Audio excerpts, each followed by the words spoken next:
Hey, welcome to Alpine Daily. Thanks for logging in today. You know, a lot of us are watching the Olympics, and did you know that there are a number of Christians who are participating, competing in the Olympics, who are open about their faith, outspoken Christians?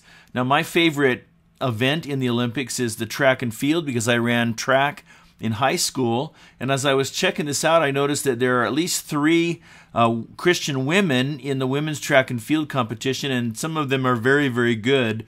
There's Allison Felix, who's one of the favorites in the 200-meter sprint that'll run off next Monday through Wednesday. She's also running in the 100 meters. There's Lolo Jones, who's one of the favorites in the 100-meter hurdles. She'll compete next Monday and Tuesday. Sonia Richards-Ross is very good in the 400 meters. And there's people in other events as well. Jonathan Horton in men's gymnastics, that starts tomorrow. And others in archery and BMX biking, weightlifting, wrestling, and so forth.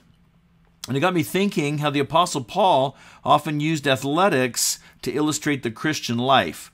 For example, in 2 Timothy 2, verses 3 through 6, he says, "Join me in suffering like a good soldier of Christ Jesus. No one serving as a soldier gets entangled in civilian affairs, but rather tries to please his commanding officer. Similarly, anyone who competes as an athlete does not receive the victor's crown except by competing according to the rules. And the hard-working farmer should be the first to receive a share of the crops."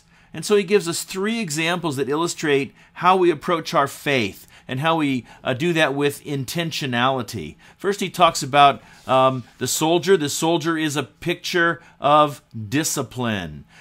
There's nothing casual about boot camp. Then he talks about the athlete, and that's a picture of focus. You know, he says you don't get to the Olympics by sitting around. You have to follow the rules. If you leave the starting blocks too soon, you're disqualified. You don't win the prize. And then he talks about the farmer as an example of hard work. And a farmer doesn't have a crop without a plan and without working that plan.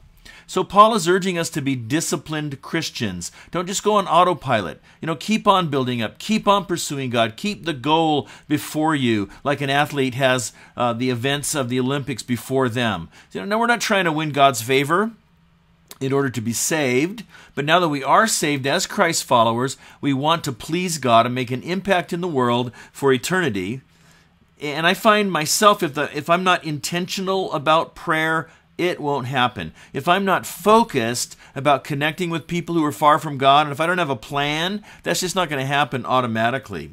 And so as you watch these amazing athletes compete in the next few days, think about how you can stay focused. You don't win the gold by doing whatever is easiest. You are intentional, you stay focused in helping others pursue God and pursuing God yourself, in building on your own foundation and helping others build on theirs. And this gives you an idea of a couple things that maybe you can be praying for today as you think about the example of the committed athlete. God bless. Have a wonderful day today.